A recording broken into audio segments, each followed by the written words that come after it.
What's up, everybody? My name is Ashley Gunther. I'm the owner of Cap Funding and otherwise known as the Lone Wolf. In this video, I'm going to go over how to not get scammed. I've actually been asked several times to make a video like this. So before we dive into how to not get scammed, let's talk about the meaning of scam. Okay. The meaning of scam is a fraudulent or deceptive act or operation. So the most common ways you are scammed on social media is you make a purchase and you don't receive it.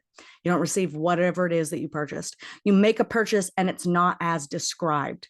You make a purchase and the teachings are illegal. You make a purchase and you receive stolen or copied work. Or you make a purchase and you don't get any results or the promised results.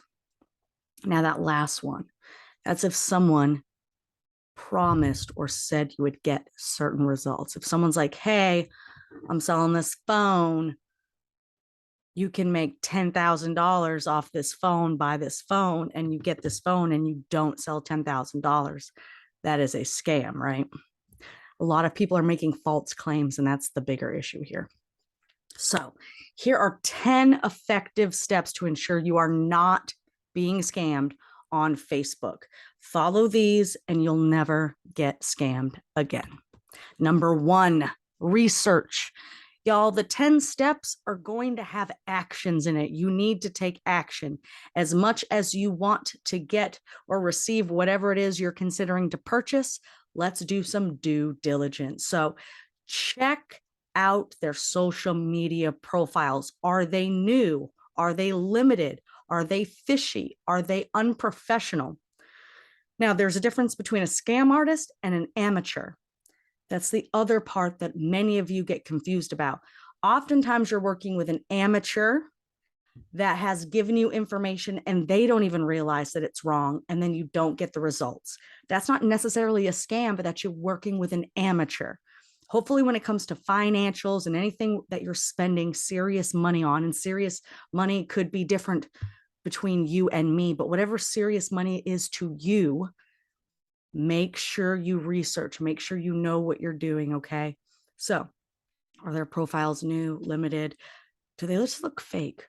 Google this person's name, go to Google, quick search, find out what's out there, and research the product or the service and the promised results.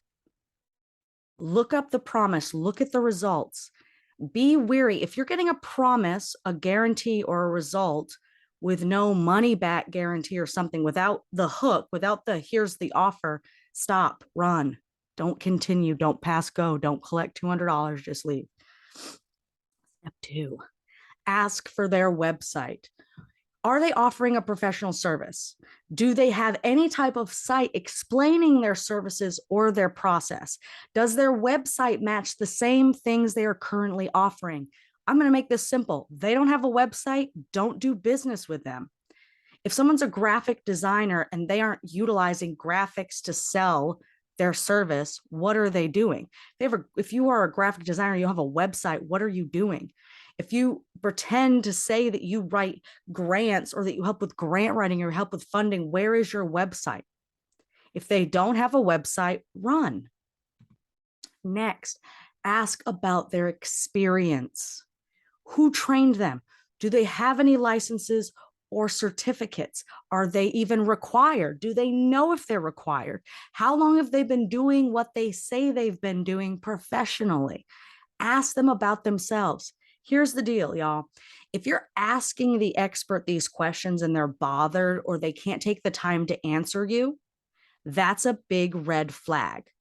If they are put off by you or want to project and say you must be broke or you're not being serious, don't take that. That is a form of sales gaslighting. Okay. They are avoiding serious questions or details because perhaps they're either an amateur or they're scamming. So when people show you who they are, believe them. Step four, what is the email they use? This might seem petty, but when you realize it, you realize it. What we don't know, we don't know. Are they using a Gmail or Yahoo account? Now, I know a lot of you are. I know that there are food trucks that have a Gmail account. I know that there are wig people with a Gmail account. I know that there are barbers with a Gmail account. Stop. Get you a domain from GoDaddy for 99 cents. It's like $11 for 2 years. Get you that domain email, that at whatever your domain is, for $5 a month, and invest in your business. So if this is you, the business owner watching this, do better. You're worth $5 a month. Do better. And if you're looking to do business with someone using a Gmail or a Yahoo, my question would be, why aren't they willing to invest $5 into something that, first of all, you need for business credit? So if you're working with a business credit expert or a business credit coach and they're using a Gmail or a Yahoo account, they're not an expert. Run. Again, does the email match the business or services you're purchasing? Some people have multiple businesses. Nothing wrong with that. But some people just have their hand in a bunch of cookie jars and they're not an expert in any of them. They're an amateur. They're just trying to make it. They're throwing everything up against the wall, hoping something sticks. Do you want to do business with someone like that? Okay. And again, are they asking for personal information to be sent to a non-domain email? Are you sending bank statements to a Gmail account or a Yahoo account? Stop. Stop. You're just leaving yourself wide open to hacks. Step 5. I talked about this earlier. Are they making promises or guarantees? Are they using words like easy, fast, and simple? Ask them, do you have a contract or an agreement that outlines the guarantee? If someone is making a promise or a guarantee and they don't have a contract or an agreement, they're just saying words. They might as well be speaking Spanish. None of the words matter. Okay. And if they do not deliver, are they offering a money back guarantee? Again, you can't say I guarantee it without something. Are you going to continue to work on the file for the next 12 months? Are they going to get 3 months for free? Are you going to give them their money back? What is the actual guarantee? What do they get in return if it doesn't happen? And do not fall for or be okay with people going, well, I've never had to honor it because we've always gotten it done. What is your guarantee? By law, with the FTC and the SEC, you must have a guarantee, an actual promise. All right, step 6. Do you have again, contracts and agreements? Do they have contracts and agreements? Ask for their contract and agreement and read it. So many of us don't read these contracts. And you don't have to be smart, read it. If you have questions, write it down. Okay. Are things done with verbal agreements? Listen, I don't care how much you think you can trust somebody, even if it's family or friends, forget about that. You don't want things to come down to emotional feelings and he said, she said. Have it in writing. Both y'all sign it. Both y'all agree. And are they blocking or being rude to others that ask? Some of you might, when you read that, think of a particular rude ass, pretend successful credit repair person. How do they treat others? Do they belittle? Are they bullies? I know for me personally, I don't want to work with anyone like that. How are they taking payments? This is going to be one of the biggest ways you can avoid getting scammed. Are they claiming they want to avoid fees and they ask you to send money via Zelle, PayPal, friends and family, Venmo, or Cash App? Listen up. If you choose to send money that way, understand that you cannot file a chargeback. You cannot say, hey, I want my money back. They don't have to give you your money back. They're not going to give you your money back. Okay. So know that if they are saying, oh, I'm avoiding fees, pay me this way. No, they can actually avoid fees by setting up a real merchant processor and getting something called a cash discount, which my company offers. They are either scamming you or they really are trying to avoid fees, but they're taking away your protection. Okay. Ask if they can send you an invoice to pay for your records. First of all, anytime you're paying for anything for the business, you should keep an invoice for your records. If they can't manage to send you a paid invoice or an actual invoice to pay, I would run. And do they say they will block anyone that has an issue with payments? Again, that's the banter in between comments and stuff. Just be mindful. Expectations for delivery. Step 8. This is a big one that most of us don't talk about. Okay. How will you get the product or service? Make sure you fully understand how the product or service will be delivered. How will it be delivered? When will it be delivered? What will they need from you to get the job done? Is there any expectations or steps that you as the purchaser must fulfill. Oftentimes, these people will say that, oh, they're not going to give you your money back because you didn't do your part of something. So make sure that's very clear. And does the turnaround time team seem too quick or very different from other experts? I know that y'all like to shop around. Y'all like to window shop. Y'all looking everywhere for something, but you don't really want to purchase. Maybe because you've been scammed before. You're worried about being scammed. If you're talking to somebody and they're making it sound real simple or real easy or real fast, and everybody else or the majority of other people are talking like, hey, this takes time, don't be boo boo the fool. Step 9. How will they deal with issues? I've dropped a few hints with this, but this is crucial. If there are questions or concerns, how should you contact them? Find that out. Find out when you should be able to contact them, how you can contact them, and the times. You want to be respectful of their time and you want them to respect your time. So find out, do I text you? Do I call you? Do I email? What is the best way for me to contact you if I have questions or issues? Next, do they have a refund policy?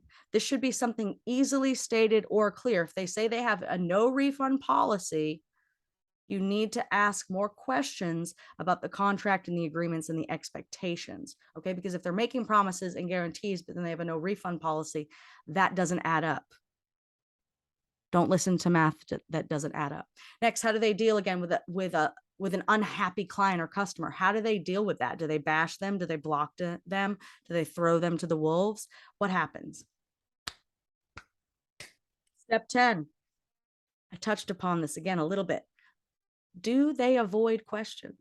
Do they avoid questions? When you ask them direct questions, how do they respond? If they're claiming that they're an expert, but they can't answer direct, simple, or basic questions, you should not necessarily believe them to be an expert.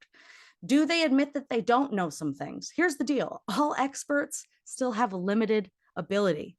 For me personally, I'm an expert in the finance industry. Do I know literally everything? Oh my gosh, no. I can name off a few things that I'm not as strong in as some of the people I've surrounded myself with.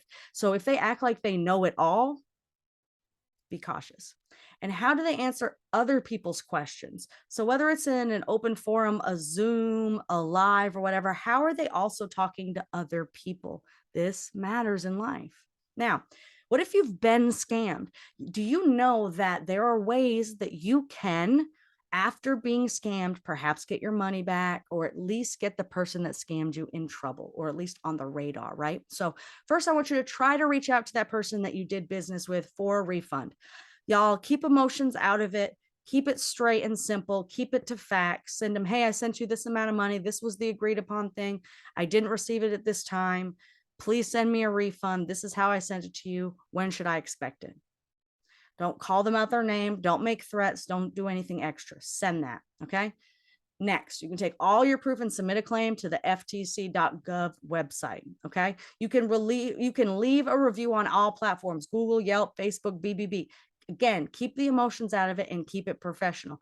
Tell them what they promised you. Tell them the process. Tell them how they convinced you or their sales tactics. Talk about that. Do not talk about emotions. Make everything a factual statement. Put receipts, put dates, and blast it on all the sites. Make sure that you are speaking the truth. Put them on.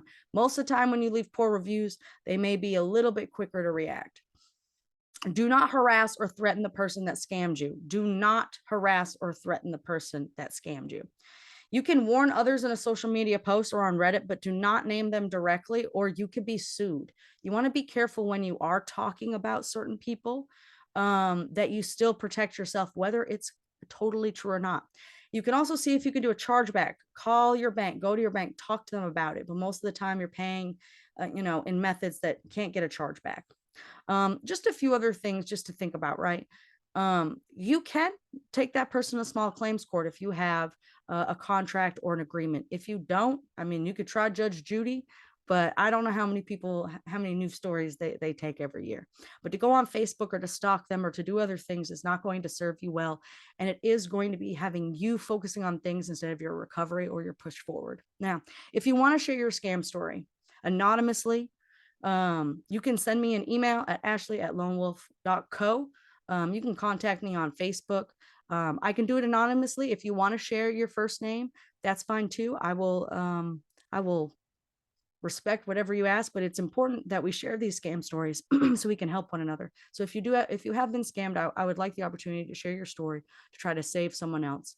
I know for me, I've been scammed for tens of thousands of dollars, like tens of thousands of dollars. And I think we all will at some point in time. And I hope this video has helped you clarify and also take the appropriate steps next time to approach whoever's trying to sell you something to see if it's legitimate and to actually feel confident when you're investing that money to get your money and get what you deserve. Y'all have an absolutely great one. Please like and subscribe. Go ahead and comment at the bottom. Thank you so much.